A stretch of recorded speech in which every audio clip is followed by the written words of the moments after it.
Hi friends, இன்றைக்கி நம்ம பார்க்க போகிறது ஹோம்மேடு ஒயின் எப்படி பண்ணலான்னு பார்க்க போகிறோம். அதுக்கான இன்க்ரீடியன்ஸ் செய்முறை எல்லாமே நான் உங்களுக்கு காமிக்க போகிறேன். வாங்க வீடியோக்குள்ளே போகலாம். ஹோம்மேடு ஒயின் பண்ணுறதுக்கு முதல்ல நம்ம பார்க்க போகிற இன்க்ரீடியன்ஸ் எதுன்னு பார்த்தீங்கன்னா, முழு கோதம்பு இல்லைன்னா ஊசி கோதம்புன்னு சொல்லுவாங்க. இதை ஊசி கோதம்பு நீங்கள் கடையில் கேட்டிங்கன்னா கிடைக்கும். 150 கிராம்ஸ் எடுத்துக்கோங்க. இப்போ நீங்கள் பார்த்துட்டு இருக்கிறது என்னென்னா, இது நறுமணத்திற்காக போடுவாங்க. ஃப்ரெஷ்னஸ் ஸ்மெல் உங்களுக்கு கிடைக்கணும், நல்ல ஒரு ஃப்ளேவர் உங்களுக்கு வேணும் அப்படின்னு நீங்கள் எதிர்பார்த்தீங்கன்னா, பட்டை, கிராம்பு, ஏலக்காய் அந்த மாதிரி நறுமணமான பொருட்கள், ஜாதிக்காய் இதெல்லாம் நீங்கள் அதில் யூஸ் பண்ணலாம். நான் எடுத்துருக்கிறது பார்த்தீங்கன்னா ஒரு 50 கிராம்ஸ் எடுத்திருப்பேன். 50 கிராம்ஸ் போதும் நமக்கு. 50 கிராம்ஸும் தேவையில்லை, அதில் கம்மியாக எடுத்துக்கோங்க. உங்களுக்கு எந்த மாதிரியான ஃப்ளேவர் வேணுமோ அந்த மாதிரி உங்களுக்கு ஃப்ளேவர் நீங்கள் யூஸ் பண்ணிக்கலாம். இல்லைனா நீங்கள் கடையில் கிடைக்கிற எசன்ஸ் கூட நீங்கள் யூஸ் பண்ணிக்கலாம் அதில் நறுமணத்துக்காக. இப்போ நீங்கள் பார்த்துட்டு இருக்கிறது என்னென்னா, காதிரி பூன்னு சொல்லுவாங்க. இது நாட்டு மருந்து கடையில் கிடைக்கும். இந்த காதிரி பூ எதுக்காக யூஸ் பண்ணுவாங்கன்னா, வாட்டு சாராயம் பண்ணுவாங்கல்ல, வாட்டு சாராயம் இந்த ஒயின்லையும் இது யூஸ் பண்ணுவாங்க. இது எதுக்காகன்னா, ஒரு சின்ன ஒரு லெகரியோட சின்ன ஒரு கிக் கிடைக்கும். லைட்டாக ஒரு ஆல்கஹாலிக் கண்டென்ட் இதில் இருக்குது. கொஞ்சம் ஆல்கஹாலிக் கண்டென்ட் வேணும்னு இருக்கிறவங்க இந்த காதிரி பூ கொஞ்சம் யூஸ் பண்ணுங்க. 100 கிராம்ஸ் போதும். இது நாட்டு மருந்து கடையில் மட்டும்தான் கிடைக்கும், வேற எங்கேயும் கிடைக்காது. 2.5 kg கிரேப்ஸ் வாங்கி வச்சுருக்கோம். அந்த மேலே இருக்க அந்த விஷத்தன்மை எடுக்கிறதுக்காக உப்பும் மஞ்சள் பொடியும் கொஞ்சம் போட்டு கொஞ்ச நேரம் நல்லா நீட்டாக கழுவி தனியாக பிரித்து வச்சுக்கோங்க. அதை அப்புறம் 1.5 ஸ்பூன் ஈஸ்ட்டு, நாட்டு சக்கரை. இப்போ சாதா வீட்டில் உள்ள சுகர் நீங்கள் யூஸ் பண்ணலாம். ஆனால் சுகர் உடம்புக்கு அன்ஹெல்தி. இப்போ 2.5 கிலோ கிரேப்ஸுக்கு நம்ம 3 கிலோ நாட்டு சக்கரை யூஸ் பண்ணுறேன். எதுக்காகனா எனக்கு ஸ்வீட் அதிகமாக தேவைப்படும். நாட்டு சக்கரை நமக்கு உடம்புக்கு நல்லது தான், கால்சியம் தான் ஃபுல்லாக. அதனால் நாட்டு சக்கரை நீங்கள் ப்ரிஃபர் பண்ணலாம். இல்லை சுகர் வேணும் அப்படின்னு உள்ளவங்க சுகர் யூஸ் பண்ணிக்கோங்க. சுகர் நீங்கள் யூஸ் பண்ணிங்கன்னா உங்களுக்கு ஒயின் நல்ல கலராக கிடைக்கும். நாட்டு சக்கரை யூஸ் பண்ணால் ஒயின் கொஞ்சம் டார்க்காக இருக்கும். டார்க் ப்ரௌன், டார்க் ரெட் அந்த மாதிரி ஒரு கலரில் இருக்கும். நான் சுகர்லேயே நான் ட்ரை பண்ணியிருக்கேன், நாட்டு சக்கரில் ட்ரை பண்ணியிருக்கேன். சுகர்லன்னா உங்களுக்கு ஸ்வீட் அதிகமாக இருக்கும், நாட்டு சக்கரை ஸ்வீட் கொஞ்சம் கம்மியாக தான் இருக்கும். நாட்டு சக்கரை யூஸ் பண்ணால் நீங்கள் கொஞ்சம் வயசானவங்களுக்கும் அதை கொடுக்கலாம். அதனால நான் இப்போ இன்னைக்கு உங்களுக்கு நாட்டு சக்கரையிலே நான் உங்களுக்கு பண்ணி காமிக்க போகிறேன். பொதுவாக நான் பரணி இல்லைன்னா கிளாஸ் ஜார் இந்த மாதிரி 2 இதில் தான் நான் பண்ணுவேன்.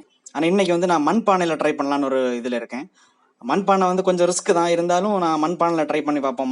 மண்பானையில் வச்சா எந்த மாதிரி வருது அப்படி பார்ப்போம், ரிசல்ட் எப்படி வருதுன்னு பார்ப்போம். இதில் உங்ககிட்ட பெரிய பரணி இருந்துச்சுன்னா நீங்கள் பரணியில் ட்ரை பண்ணலாம். ஏன்னா பரணி நீங்கள் யூஸ் பண்ணீங்கன்னா சீக்கிரமாக கெட்டு போகாது, பரணியில் நீங்கள் தான் யூஸ் பண்ணலாம். ஆனால் பானை அப்படி கிடையாது, கெட்டு போகிறதுக்கு சான்சஸ் நிறைய இருக்குது. நீங்கள் பெட்ரு பரணி இருந்துச்சுன்னா பரணியிலே ட்ரை பண்ணுங்கள். முதல்ல அந்த பானையை நல்ல ஒரு ஒயிட் காட்டன் க்ளோத் வச்சு நல்லா ஃபுல்லாக சுத்தமாக துடைச்சிடுங்க. துடைச்சதுக்கப்புறம் நல்லா க்ளீன் பண்ணி ட்ரை பண்ணி வச்சுருக்கேன் அந்த ஊசி கோதம்பு, அதை நம்ம ஃபஸ்ட்டு கிளி கட்டணும். ஏன்னா நீங்கள் போட்டிங்கன்னா சில கசக்கிறதுக்கான வாய்ப்புகள் இருக்குது. ஒரு ஒயிட் காட்டன் க்ளோத் எடுத்து அதுக்குள்ளே நம்ம வாங்கி வச்சுருக்க அந்த ஊசி கோதம்பு போட்டு நல்லா கிளி கட்டணும். கிளி கட்டினதுக்கப்புறம்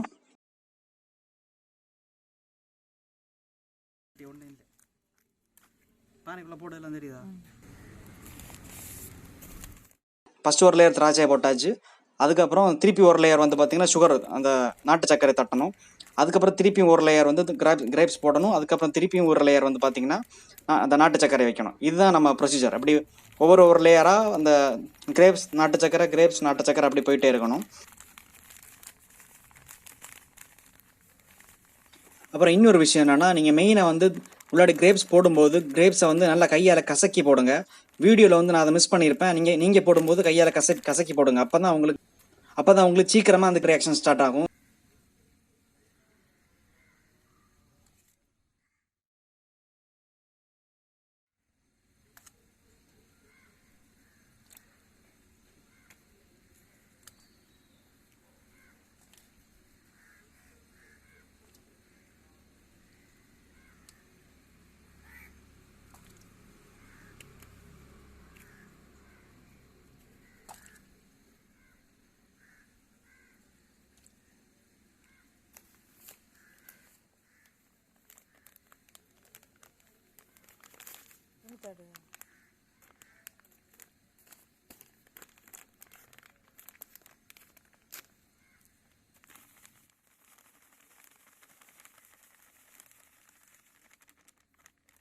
ஒரு பாக்கெட்டு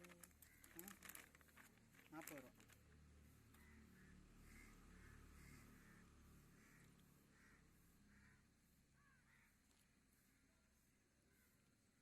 இப்போ அந்த பானை ஃபுல் ஆயிடுச்சு.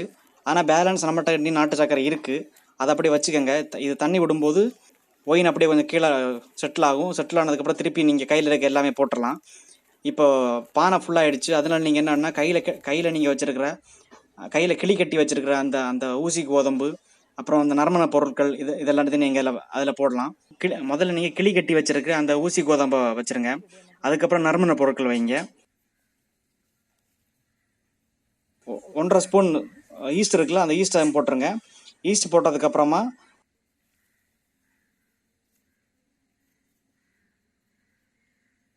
க்ளீன் பண்ணி ட்ரை பண்ணி வச்சுருக்கேன் அந்த காதிரி பூவை அதுக்கு மேலே அப்படியே எவ்வளோ வைக்க முடியுமோ அவ்வளோ வச்சுங்க. இப்போ நான் ஒரு 3.5 கிலோக்கு நாங்கள் பார்த்தீங்கன்னா ஒரு 150 கிராம்ஸ் வந்து காதிரி பூ வச்சுருக்கேன். 150 கிராம்ஸே போதும். கொதிக்க வச்சு ஆற வச்ச தண்ணியை அதில் விடுறேன். மேலே கரெக்டாக ஃபுல்லாக ஃபில் ஆகிற வரைக்கும் அந்த தண்ணியை விடணும். இப்போ தண்ணி விட்டதுக்கப்புறம் அந்த எல்லாமே நாட்டு சக்கரை எல்லாமே கீழே செட்டில் ஆகிடுச்சு. இப்போ கொஞ்சம் நமக்கு ஸ்பேஸ் இருக்குது மேலே. அப்போ திருப்பி நம்ம கையில் பேலன்ஸ் இருக்கிற நாட்டு சக்கரை எல்லாத்தையுமே தட்டிடலாம். இப்போ 2.5 கிலோக்கு நான் 3 கிலோ போட்டிருக்கேன். 2.5 கிலோக்கு 2.5 கிலோ நாட்டு சக்கரை போட்டாலே தாராளம் போதும். நான் ஸ்வீட்டுக்காக தான் எக்ஸ்ட்ரா கொஞ்சம் சேர்க்குறேன். இப்போ பேலன்ஸ் இருக்கிற எல்லா நாட்டு சக்கரையும் உள்ளாடி கொட்டிடுங்க.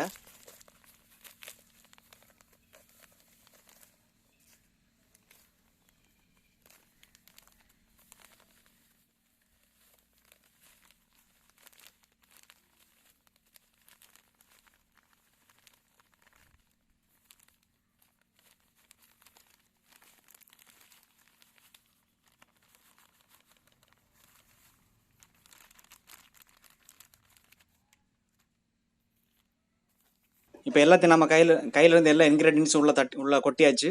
இப்போ கடைசியாக அந்த பானையை மூடிட்டு நல்லா டைட்டாக ஒரு ரேப்பரை வச்சு டைட்டாக சுற்றிடுங்க. சுற்றினதுக்கப்புறம் நீங்கள் ஒரு கிளி கட்டினா போதும். நான் வீடியோவில் வந்து ஃபஸ்ட்டு கிளி கட்டியிருப்பேன்.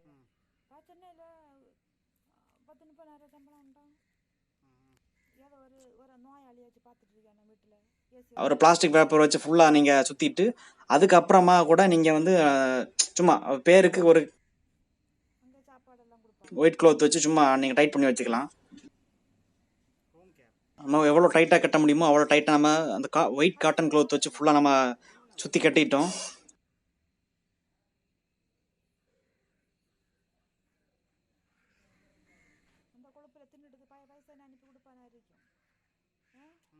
இதை டார்க்கான ஒரு பிளேஸில் கொண்டு போய் வச்சுருப்போம். கரெக்டாக 21 நாள் வரைக்கும் இது இப்படியே தான் இருக்கணும். இடையில அப்பப்போ நீங்கள் பார்த்தீங்கன்னா ஒரு 2 டேஸுக்கு ஒரு தடவை வந்து 2 டேஸுக்கு ஒரு தடவை லேசாக நீங்கள் அதை லேசாக ஓப்பன் பண்ணி அப்பப்போ கிளறி விட்டுக்கங்க. என்ன ஏன் அப்படின்னா நசுக்கி போட்டால திராட்சை, அந்த திராட்சை வந்து பார்த்தீங்கன்னா மேலே நின்றுட்டே இருக்கும். அப்படியே கெட்டு போகிறதுக்கான வாய்ப்புகள் இருக்குது. அதனால நீங்கள் அப்பப்போ அதை குறைஞ்சது ஒரு 2 நாளைக்கு ஒரு தடவையாவது நீங்கள் அதை வந்து கிளறி விடணும். அப்போ தான் உங்களுக்கு ஒயின் நல்லா வரும். அதுவும் இல்லாமல் சும்மா அதை ஓப்பன் பண்ணி பார்த்துட்டு இருக்கக்கூடாது. அது அப்படி நீங்கள் ஓப்பன் பண்ணுறதுக்கு சும்மா கிளறி விட்டுட்டு அப்படியே வச்சுட்டு திருப்பி டைட்டாக கட்டிடுங்க. அவ்வளோதான். இது கரெக்டாக ஒயின் வச்சு 2வது நாள் நம்ம திருப்பி பிரிக்க போகிறோம்.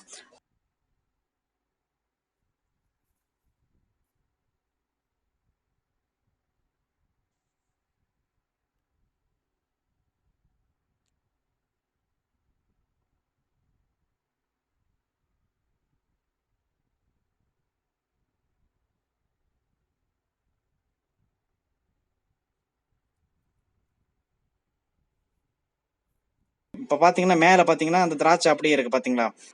அதில் ஏர் படப்பட அது வந்து கெட்டு போகிறதுக்கான சான்சஸ் நிறைய இருக்குது. அதனால நம்ம 2 டேஸுக்கு ஒரு தடவை கம்பல்சரி அதை ஒரு தடவை கிளறி விட்டுட்டு நம்ம திருப்பி வச்சுக்கலாம். பாருங்கள் எப்படி கிளறேன்னு. நல்லா கிளறிட்டு இப்போ நம்ம திருப்பி அதை நல்லா நுர வருது. ரியாக்ஷன் ஸ்டார்ட் ஆகிடுச்சு. நல்லா ப்ராப்பரெல்லாம் போட்டு டைட்டாக கட்டியிருந்தோமோ அதே மாதிரி திருப்பி நம்ம அதை மூடி வச்சுப்போம். மூடி வச்சுட்டு அடுத்து இன்னும் 2 டேஸ் கழிச்சு நம்ம திருப்பி அதை ஓப்பன் பண்ணி பார்க்கணும். இது கரெக்டாக 4வது நாள் திருப்பி நான் ஓப்பன் பண்ணி காமிச்சு தரேன் எப்படி அது ஒயின் எப்படி அது கொஞ்சம் ரியாக்ஷன் ஆயிருக்கா என்னன்னு பார்ப்போம்.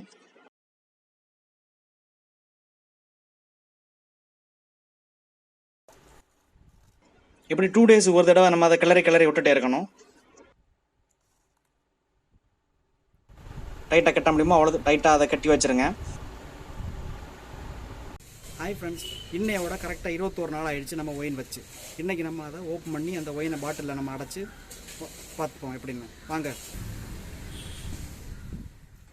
ஒயிட் காட்டன் க்ளோத் எல்லாத்தையும் பையை ரிமூவ் பண்ணிவிட்டு அந்த மூடிய பையை ஓப்பன் பண்ணி பார்த்தா அப்படியே அது ஒயினாக மாறி இருக்கு. கையெல்லாம் நீட்டாக கழுகிட்டு பையை அந்த பானையில் கை வச்சு உள்ளாடி நம்ம போட்ட அந்த கிளி கட்டி போட்டது, அந்த திராட்சையை நசுக்கி போட்ட அந்த அந்த தோடு அதெல்லாத்தையும் நம்ம பையை வெளியே எடுத்து வைப்போம். அந்த சக்கைகள் எல்லாம் எடுத்து வெளியே வைப்போம். மேக்ஸிமம் அந்த சக்கைகள்லாம் வெளியே எடுத்துட்டு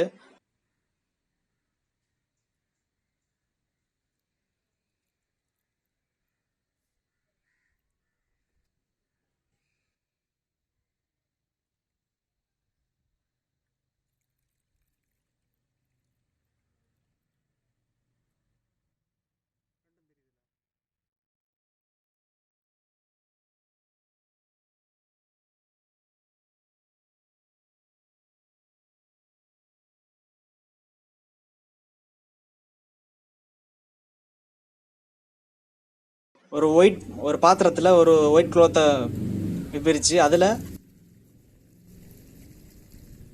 அப்படியே அந்த ஒயினை ஊற்றி அப்படியே ஃபில்டர் பண்ணி எடுப்போம்.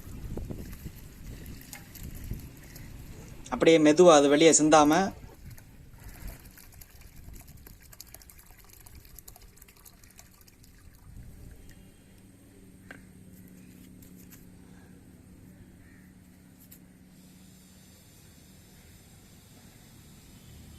வெளியே அந்த சக்கைகளும் வெளியில் போகாமல் அப்படியே ஃபில்டர் பண்ணி பையை எடுத்து அப்படியே டைட்டாக புழிஞ்சிங்கன்னா நீட்டாக உங்களுக்கு அந்த சக்கையை மட்டும் தனியாக பிரிஞ்சு வந்துடும்.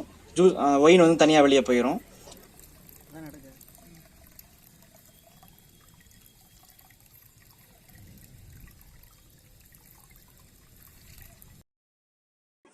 இப்போ ஒயினை தனியாக நம்ம பிரித்து எடுத்துட்டோம். ஒரு பாட்டிலில் ஒயினை நான் ஊற்றி எப்படி இருக்குன்னு அதோட கலரை காமிச்சு தரேன் எப்படி இருக்குன்னு.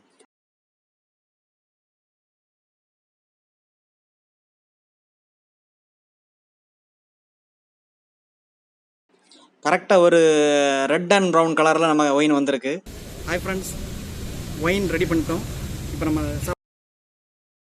ஒயினை டேஸ்ட் பண்ண போகிறோம். சாப்பிட்டுட்டு எப்படி இருக்குன்னு உங்களுக்கு சொல்கிறேன்.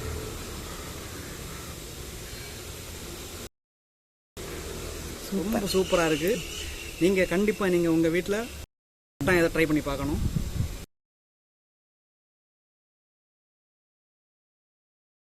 வீட்டில் வர ஃப்ரெண்ட்ஸ் ரிலேட்டிவ்ஸ் எல்லாருக்கும் தான் நீங்கள் பகிர்ந்துக்கலாம். ரொம்ப அருமையாக இருக்குது. கிக்கும் கொஞ்சம் நல்லா இருக்குது.